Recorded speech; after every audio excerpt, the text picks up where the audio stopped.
Hello my YouTube family, welcome to my channel. कैसे हैं सब? होप करती हूँ सब अच्छे हों। जी मैं भी ठीक हूँ। आज का व्लॉग शुरू करते हैं हम सुबह के 5:30 बजे से।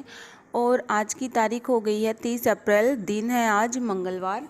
तो सबसे पहले मैं सुबह उठी। वैसे मैं उठ गई थी 5 बजे, फिर मेरे को आधा घंटा लग गया था। पहले तो गुड्डू उठ गया था मेरे साथ, और फिर उसके बाद मैंने फेस वॉश वगैरह किया और फिर मैंने अपनी मॉर्निंग ड्रिंक चढ़ाई। तो लगभग आधा घंटा लग ही गया था। और उसके बाद फिर मैं बाहर गई। थोड़ी देर बाहर बैठने के बाद जब मैं अंदर आई तब मैं ये कपड़े उतारे और कपड़ों की लगाई मैंने तय। सुबह सुबह उठते हैं ना तो आलस इतने ज़्यादा आते हैं कि एकदम से काम करने का मन नहीं करता। तो ये यहाँ पे खाट डली रहती है, फिर मैं इस पर भी थोड़ी देर 10-15 मिनट लेट जाती हूँ। सुबह के टाइम में इतनी अच्छी नींद आती है और मौसम भी थोड़ा ठंडा हो जाता है। वैसे रात भर तो गर्मी रहती है और सुबह के टाइम पे ठंडी ठंडी हवाएं जैसे सुबह के मौसम में चलने लग जाती हैं, ठंडी ठंडी हवाएं। तो मैं खिड़कियां भी रूम की खोल देती हूँ और तब उसके बाद उठने का मन नहीं करता, लेकिन उठना पड़ता है और उठ जाते हैं और लग जाते हैं उठते ही अपने काम में। और यहाँ पे मैंने खाट सही कर दी थी, इधर उधर सामान फैला हुआ था तो फिर वो सबसे पहले मैंने सेट किया। और जब घर उठते हैं ना सुबह तो ऐसा बिखरा बिखरा सा दिखाई देता है, जब तक उसको सही नहीं कर लेते तब तक तसल्ली नहीं मिलती। और यहाँ पे मैं कर रही हूँ डस्टिंग। तो डस्टिंग मैं डेली करती हूँ और फिर भी धूल मिट्टी जम जाती है। ये फ्रिज है, इसके ऊपर यहाँ पे बहुत ज़्यादा धूल जम जाती है क्योंकि झाड़ू निकालते हैं और पता नहीं गर्द धूल मिट्टी आती कहाँ से है। मुझे लगता है कि जो झाड़ू निकालते हैं वही धूल मिट्टी वापस से जम जाती है, इसलिए डस्टिंग डेली करना पड़ता है। और भी मशीन की भी मैं कर देती हूँ यहाँ पे थोड़ी बहुत सफाई। डेली डेली करने में बिल्कुल भी दिक्कत नहीं आती, बस 10-15 मिनट या फिर ज़्यादा से ज़्यादा 20 मिनट, ज़्यादा घर बड़ा हो तो इससे ज़्यादा डस्टिंग में टाइम नहीं लगता। और एक बार कपड़ा मारने में इतना टाइम नहीं लगता, आराम से लगा लिया जाता है। और यहाँ पे मैंने कर दिया है, ये डिब्बे वगैरह भी गंदे हो जाते हैं और जो ये सरिये हैं लोहे के ये भी गंदे हो जाते हैं, तो मैंने इनको भी साफ़ कर दिया। अब बाहर आ गई मैं रेलिंग्स पे। और यहाँ पे ये धूल मिट्टी बाहर जो इतनी ज़्यादा उड़ती है कि ये रेलिंग बहुत ही गंदी हो जाती है और इन पे दाग भी हो जाते हैं।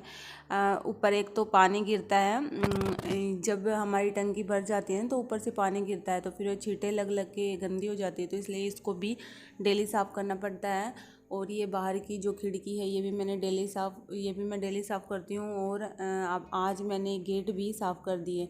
और मैं डस्टिंग कर ही रही थी, देखा तो गुड्डू उठ के बाहर आ चुका था और राहुल जी अभी सो रहे थे। उनको पता नहीं होता कि ये उठ गया कि नहीं उठा, तो ये चुपके चुपके उठ के बाहर आ जाता है। कभी कभी तो जैसे ये आवाज़ कर देता है, इधर उधर सामान को उठाकर पटक देता है, तो फिर उनको उनकी आँख खुल जाती है। और लेकिन ये कभी कभी तो ऐसे चुपके चुपके से बाहर आता है कि उनको भी पता नहीं लगता। फिर मैं ही देखती हूँ इसको आते हुए और मुझे इसके जो हाथों में पहन रखी ये कड़े, इसकी आवाज़ सुनाई दे जाती है। ये टक टक करके ऐसे चलता है।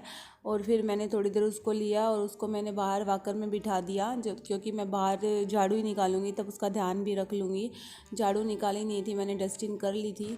और यहाँ पे अभी मैं किचन को थोड़ा सेट करूँगी। दही जमाया था वो दही मैं ऊपर रख देती हूँ उसको ढक के, और जो डिब्बे इधर उधर फैले उनको सेट करूँगी और किचन की थोड़ी सफाई करूँगी, स्लैब साफ़ करूँगी।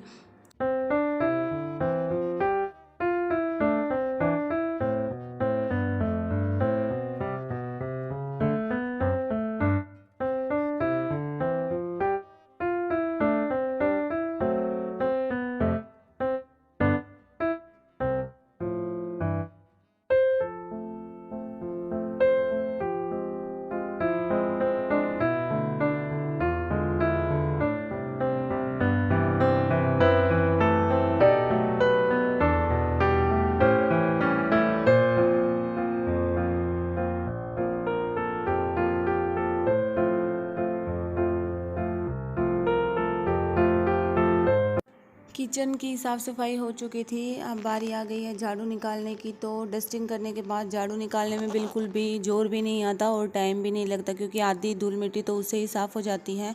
और मैंने बाहर रेलिंग्स की साइड झाड़ू लगा दी है और वो दूसरा वाले रूम में भी मैंने झाड़ू लगा दी थी।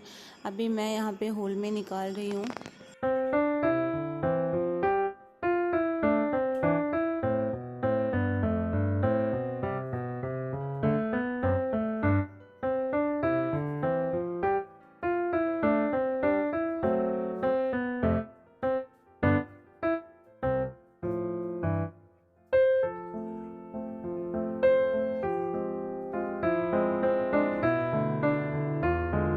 झाड़ू लगा ली थी मैंने, अब बारी आ गई पोछे की। तो पोछा लगाने से पहले मैं ये जो वॉश बेसिन है ये साफ़ कर देती हूँ, क्योंकि बाद में अगर करूँगी तो फिर छींटे वगैरह लग जाएंगे नीचे, तो इसलिए फिर पोछे के साथ वो भी साफ़ हो जाएंगे, तो मैं पहले ही साफ़ कर देती हूँ। और यहाँ पे लगा रही हूँ मैं पोछा। तो मैं इस कमरे की बाद में सफाई करती हूँ, लेकिन आजकल ये जल्दी उठ जाते हैं, हस्बैंड और गुड्डू जल्दी उठ जाते हैं, इसलिए फिर मैं इस रूम की भी साथ ही साथ कर लेती हूँ। और यहाँ पे मैंने उसको सेट कर दिया था, फिर झाड़ू पोछा उसने दोनों ही कर दिया था। और अभी मैं हॉल में पोछा लगा रही हूँ। तो ये मेरे जो डिब्बे हैं इधर उधर रखे रहते हैं, बहुत ज़्यादा सामान हो जाता है। अगर इस स्लैब के नीचे एक जो बॉक्स वाला जो आता है ना, अलमारी टाइप, वो अगर होती तो ये इतने भद्दे नहीं लगते दिखने में, स्टोर करने का भी काफ़ी जग हो जाता और आराम से ये अच्छे भी लगते। लेकिन इसका वर्क अभी पूरा नहीं किया गया है, अभी इसमें बहुत ज़्यादा काम बाकी है इस घर में। और अभी लगा दिया है मैंने पोछा। तो पोछा लगने के बाद घर में एक अलग से ही चमक आती है। और यहाँ पे पोछा लगा दिया था, बाहर भी लगा दिया, अंदर भी लगा दिया। और उसके बाद मैं लगा देती हूँ ये पायदान वगैरह। तो ये मैट लगाती हूँ मैं। ये मैट बिछाने से भी इसके ऊपर गुड्डू बैठ जाता है, खेल लेता है, और वैसे वो तो सारे हॉल में ही डोलता रहता है। और अभी कर रही हूँ मैं हस्बैंड के लिए ब्रेकफास्ट की तैयारी। अभी दे रही हूँ उनको, पहले तो यहाँ बनाना शेक, और उसके बाद मैं कुछ फ्रूट्स वगैरह काट के उनको दे देती हूँ थोड़ी देर में, थोड़ी देर के गैप में। यहाँ पे मैं गुड्डू के लिए निकाल रही हूँ अनार, तो उसको भी मैं सुबह सुबह फ्रूट्स दे देती हूँ।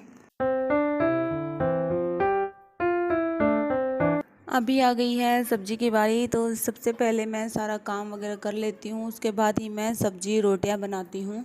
तो सब्जी मैं बनाऊँगी आज आलू की, और ये फली है, इसको क्या बोलते हैं मुझे पता नहीं है, इस साइड तो बोड़ी बोलते हैं इसको, शायद ये चोले की फली है।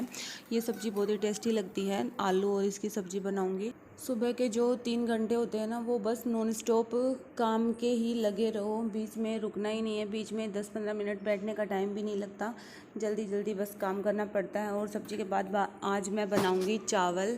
तो हस्बैंड बोले कि चावल बना लेना सब्ज़ी के साथ, उनको चावल ज़्यादा ही पसंद है, क्योंकि वो बिहार साइड में मतलब नेपाल में ही पले बड़े हैं, तो उनको ये अच्छी लगती है सब्ज़ी के साथ चावल। पहले मैं तो इतना खाती नहीं थी, लेकिन अब मुझे भी अच्छा लगने लग गया है, और टिफ़िन में भी मैं उनको आज यही दूंगी। वैसे मैं ये रात को बनाने वाली थी, पर रात को हो गया था लेट मुझे, खाना बनाते बनाते वो ग्रोसरी का सामान लेने चले गए थे। फिर गुड्डू को मैंने रखा, तो फिर वो लेट आए, और उसके बाद मैंने उपमा बनाया, क्योंकि उपमा जल्दी से बन जाता है और खाने में भी टेस्टी लगता है। सब्जी चढ़ाने के बाद मैंने गुड्डू के लिए भी बना दिया है सेरेलैक्स, उसको भी मैं नहला के खिला दूंगी जब तक ये हो जाएगा ठंडा। और चावल को भी मैंने धो के और कुकर में रख दिए हैं। अब इसमें डाल देती हूँ मैं घी डालने से अलग ही अच्छा टेस्ट भी आता है, फ्लेवर अच्छा आ जाता है, और खुले खुले भी बनते हैं। कोई कोई तो नींबू की बूंदे भी डाल देता है, लेकिन मैं घी डालती हूँ, और नमक भी अच्छा रहता है इसमें, हल्का फुल्का नमक डाल दे तो। और जो अब कर रही हूँ मैं, सुबह के छोटे मोटे बर्तन रह जाते हैं, वैसे रात के तो बर्तन नहीं छोड़ती मैं, रात के तो रात को ही साफ़ करके सोती हूँ, तो ये सुबह के 2-4 बर्तन ही होते हैं, वो मैं साथ साथ कर लेती हूँ।